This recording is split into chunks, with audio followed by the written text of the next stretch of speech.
Did you know that looking at sunlight for just 10 minutes each morning can completely reprogram your sleep schedule?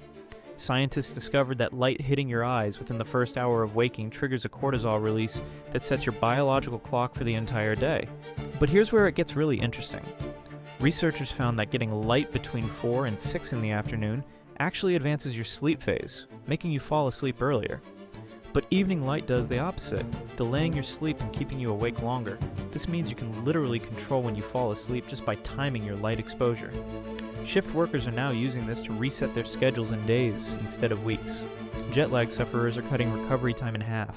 Even chronic insomniacs are finally getting proper sleep. The protocol is simple. Get 10 to 15 minutes of morning sunlight to wake up your system.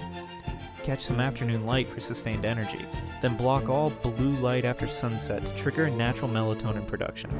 Your circadian rhythm isn't broken, you just didn't know how to fix it.